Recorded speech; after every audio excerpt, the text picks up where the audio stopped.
How about that for a feel-good win? If it were a foot race, the Hawks lapped the LA Lakers tonight.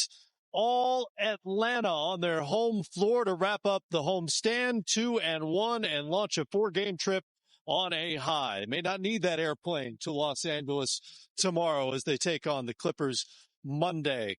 Down 5 regulars. The Hawks take it to the Lakers tonight, absolutely dominate. And that leads us to Hawks Live, presented by Georgia Natural Gas. Welcome in, everybody, to the floor here at State Farm Arena. Brian Albert, Matt Weiner. Couldn't ask for much more given the circumstances. Second night of a back-to-back. Short the 5 regulars, as I mentioned, and it was all Hawks. Well, it was, and we talked in the pregame what the Hawks needed to do on the back-to-back and the fact that they let one get away. How about they came out and they punched L.A. in the mouth early? I thought that the Lakers looked at the fact that we were down 3 of our starters. We were on the back-to-back, and they were just going to come in and we just get a win. Hawks came out, and I love the way that they came out with their defense. You had 7 guys in double figures. They shared the ball. They played really good defense, and they knocked down shots. I mean, this is one of those things that if you're Quinn Snyder, you go back and you look at just the recipe of tonight's game, and you want to take a lot of these different things when you get healthy and get guys back on. This is Hawks basketball, and this is where they want to play. There was a lot for Hawks fans to like tonight. There was cohesion and quick decision-making on offense that led to some of those open looks. Guys were hitting shots, as you mentioned, and the defense was there. Luka Doncic was Luka Doncic. His teammates didn't provide much for him, but we talked about it pregame, the need to generate turnovers and get out to run, and that's one of the forward keys, and it happened tonight. Well, here's the thing, man. We talked about with this Hawks team is that you want to be able to create offense. For a team that struggled in the second half, I thought that they came out and they had a lot of energy. They were able to turn the Lakers over 19 times to have 36 points off of turnovers. They were aggressive. They were active. You talk about Luka Doncic. I thought that he had a solid game, but he wasn't a dominating Luka that you're used to seeing. No. I thought the Hawks used their length and their level of aggression. They communicated and they finished off plays. The fact that you had everyone involved, you got this crowd involved early, even though it was a lot of Laker fans here, I thought that the Hawks came out and they set the tone with their defense. Career highs in scoring for Mo Gay, for Asa Newell. He's a rookie. Actually matched his previous total in terms of points here tonight. And 13 assists for Dyson Daniels. That is a career high. Part of a 37 assist night for the Hawks. Well, here's the thing. We talked about the fact that for the Hawks, you want to try to create for one another. I thought they did a good job of that outside of getting out in fast break. The ball popped. They were able to move the ball east to west. You passed up good shots for better shots. You had guys that were not standing around. And then one of the things is that you valued the basketball. You saw time and time again, they were able to attack the rim, break the point paint, and guys were getting uncontested shots. They weren't hesitating. You heard Quinn Snyder call them out yesterday, said, hey, shoot the ball. I remember when I played, I would have loved to play in a system like this where I have a coach that encouraged me to shoot it up. But I thought that the Hawks came out and they accepted the challenge. They understood that this Laker team is 7-2. Coming in, there was going to be a lot of people in here rooting for them.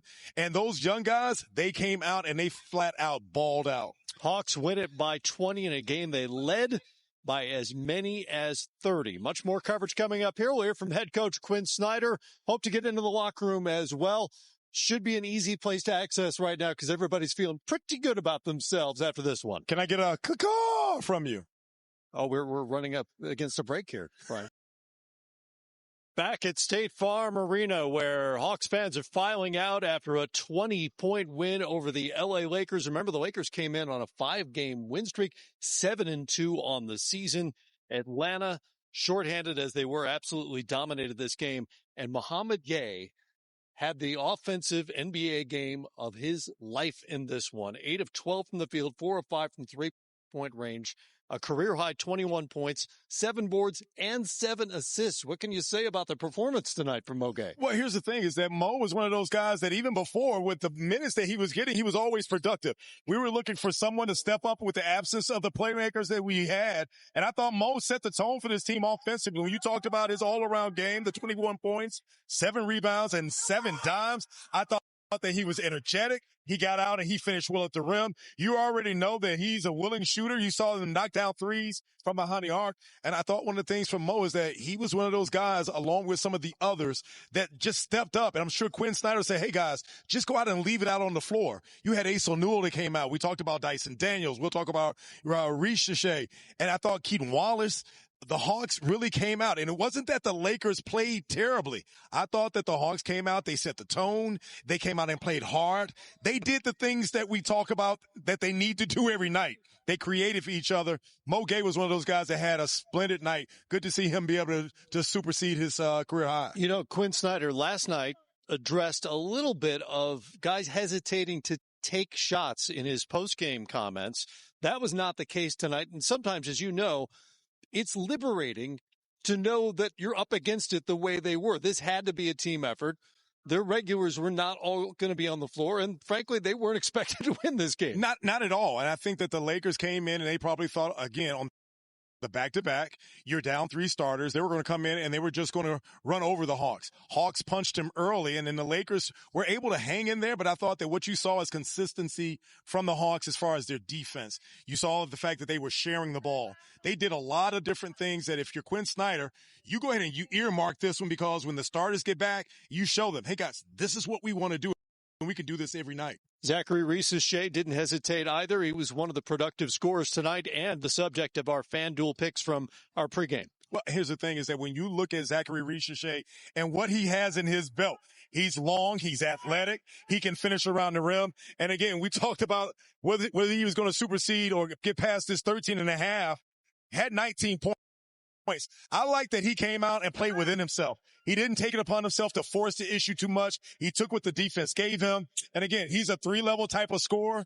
I thought that he was one of those guys that did not hesitate, played really good defense. Hawks were able to get out and run, and he was one of the beneficiaries of them playing really good defense, and then eventually got that 3 ball to finish. Hawks plus 16 in the paint, plus 14 on fast break points, plus 21 off turnovers, and plus 20 on the scoreboard. Time for the Georgia Natural Gas post-game press conference with a very pleased, you would think, head coach Quinn Snyder. Well, they committed to it. They committed to each other and trusted each other, and no one was concerned about what their game looked like. We were just collectively playing together. And, give Dyson a lot of credit. I thought he was the catalyst for a lot of that. His decision-making when he got in the paint. Those are things that I talk about him all the time. You can imagine how much we talk about him as a team and work on him. And so when you see a group of guys truly play like a team, you're not always going to be successful doing that. But I think that's, as we've said, that's the pathway for our team. There's nothing wrong. We had a few situations where they're, switching pick and roll 1 through 5, and good to get an isolation situation. That's good. But we had someone run up and create some indecision, and then we shot. So even in those situations, we're connected. One time Dyson had something, and he shot it to Zach on the wing real quick. So they just were thinking about how to make each other better. On both ends of the floor. It was visible when you're thinking about what you can do to help your teammate. But it's it's not easy. You have to really have a lot of trust. And I thought that's where being able to run puts us in a mindset where that occurs. And, as we said, defensively we're getting better. And tonight I think we took a step offensively that, we just have to have everybody, continue to commit to that. And we got to keep working on it because it's not something that you just kind of decide you want to play a certain way. You have to grind and practice and, learn how to play together. 13 steals tonight as well. You mentioned Dyson and how aggressive he was defensively as well, but it just looked like it was a total team effort defensively to try and slow down the Lakers. What do you make of how they were able to play defense, especially there in the second half where I felt like they really shut down the Lakers starting lineup? Yeah, I think, again, we can always point to the job that Dyson does on the ball, but, I thought Onyeka, Mo, those guys in different coverages, were in the right place. They were executing. And that's, against probably the best pick and roll player in the league, other than the guy that we got on our team. And that's not easy to do. And for the most part, I thought, we had some breakdowns, and you'll pay for them when you do. But even those situations, guys were talking it out, and just really pleased with, I don't know how many assists we had and how many buckets, but a lot of good things. And the crazy thing about this league is you can feel one way last night and another way today. But the challenge is that this game's now behind us, and we continue to take something from these games and use it to get better. And, you never know what that looks like that you can take, but there's some things we did tonight that I think, we can take with us. Quinn, this game by Mo Gay tonight, I mean, compared to where he was a year ago, like what's allowed him to break out like this? I think a couple of things. One, I think the work that he's put in before practice, he's one of a number of guys that, basically go through a pre-practice with, a group of our coaches that have put a group of players together, and they just work. And they work on the right things. They work on playing together. And I think he's become more and more instinctive. You can tell he's kind of settled in, or the game's moving slower for him offensively. And he, defensively, he's just unique. Some of the versatility that he has, but I don't think it's magic. He's been hungry. He wants to get better, and he's putting the time in.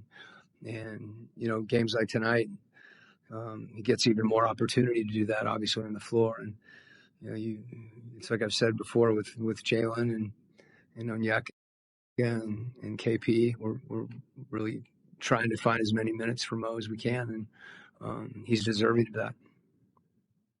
But he's working is the short answer to the question. He's just putting time in, getting better. And you guys don't get to see it all the time, obviously, but when it comes out like a game like tonight, he should feel great. And frankly, the guys on our staff that are spending a lot of time with him, encouraging him and showing him film and teaching him. But it's fun to do that when you got a player that's a sponge.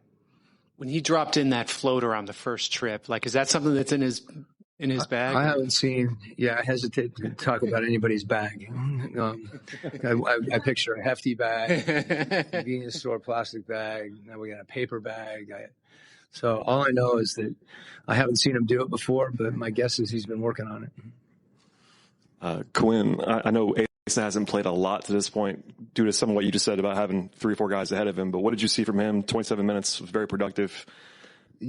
Similar to some of the stuff I just talked about with Mo, to echo that, he's another guy that is putting time in and I think believes in, the things that he can do on the court to help our team be successful. Both those guys have just thrown himself into the group.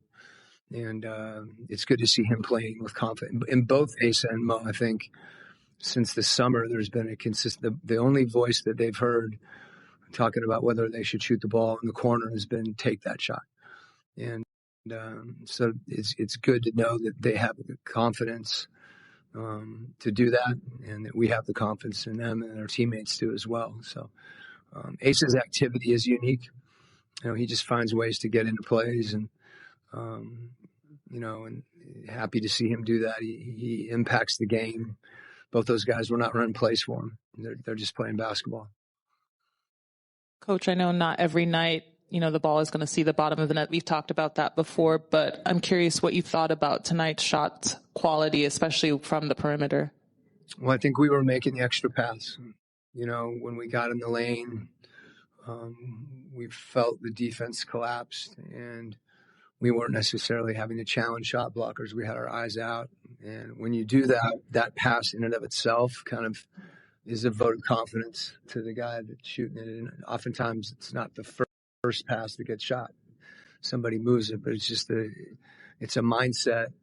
And my feeling is when that does happen, when the player that ends up with a shot, oftentimes it's a better shot, but it's also an affirmation that you should shoot. It's someone showing confidence in you because you move the ball like that. And we moved it quickly. And I think that's important.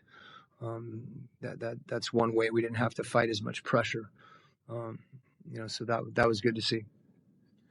Coach, can you speak a little bit on Keaton Wallace's offensive growth coming into the league as like a defensive first guy? He's had a lot of, he had a 6-assist game, another 7 tonight, and with 4 threes. Can you speak on his offensive growth and what you've seen from kind of year 1 to year 2 with him? Yeah, it's interesting. So Keaton is playing because he plays defense. He's actually had an offensive game. You're seeing more of it, I think. Particularly, he's hit some big shots late clock because he is confident of that. I think the biggest thing for him has been understanding what our team needs. And our team's needed, his steadiness handling the ball and the defense. And then if we're playing the way that I think is the best way for us to play, where the ball is moving, his offense kind of comes as part of that. And, he's got the ability to get a shot and even to get in the rim and get an advantage. But he's another guy. When he got in there a couple times at the end of the clock, he shot it. But there was a lot of times he got in and he was looking to get it out. And the more that we can create for each other, and the more we have the mindset about how to help each other, that's the formula for this team to be good offensively. Coach, most of this game is hustle and really getting after it. Obviously, win or lose, you can live with your team hustling. Yeah. They put their all into it. Just talk about this team taking advantage of the Lakers' kind of lackadaisical plays, back-to-back steals. It seems like you all were really, really hustling and just taking advantage of just the Lakers just kind of running up and down the floor. Didn't look like they knew what they were doing. Yeah, I wouldn't talk about what our team did. I think that hustle manifests itself lots of ways. I mean, one thing is just us running. If we can put pressure on teams by doing that, the challenge there is, if you get 3 guys running, not all 3 of them get the ball. So you've got to be willing to really run for each other. Defensively, the competitive endurance that's required to sustain a possession is, like anything, I guess endurance is what it is. You just have to continue to push that. And it was good to see, and good to see our guys embrace those things in those specific parts of the game where they're, they can be impactful. Okay. Coach Snyder could just keep on adding positives to this night. Lots to like from a Hawks perspective. We'll hear from Asa Newell on the back in downtown Atlanta. The Hawks basking in a 20-point win over the LA Lakers. Time for your Xfinity upcoming schedule. Next stop, Los Angeles. It's an LA back-to-back, only in different cities. Monday, the Clippers. That starts a 4-game road trip, which stops in Sacramento and Utah on back-to-back nights. That is a very tough back-to-back, even with Utah struggling the way they have. Just historically, that is difficult to go from the Pacific time zone to altitude in the Mountain time zone. Then a stop in Phoenix after a couple of days off, return home to face the Detroit Pistons. Moments ago, Madison Hawk caught up with rookie Asa Newell at a career night. Asa, despite having multiple starters out tonight, the team really dominated this game from the start. What was the mindset coming into this one? Yeah, I was just coming out playing aggressive, push the pace, tempo. It's just a next man up mentality. 17 points for you and 4 steals. What was your mentality knowing that it was next man up mentality and you were going to have the opportunity to play some valuable minutes tonight? It just felt really good that my teammates have trust in me. That goes a long way.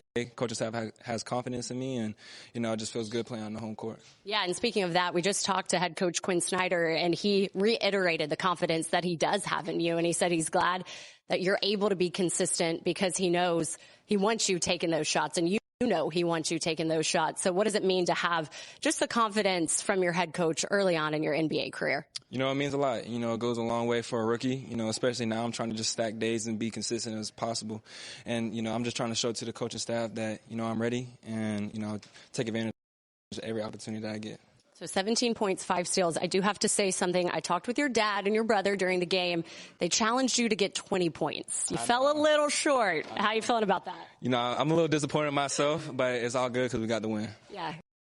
And good thing you got like 75 games left to try it. That's right. That's right. Thank you. All right, Madison, thank you very much. Ace Newell, 17 points tonight after 17 points total in his young NBA career coming in. He talked about confidence. The Hawks played with confidence against a very good Laker team, and it showed in the numbers, a 20-point Atlanta win, and that'll send them off to California to start this 4-game road trip with the LA Clippers. And that'll do it for us here. We'll see you from the Intuit Dome in LA on Monday night. For Brian Oliver, I'm Matt White.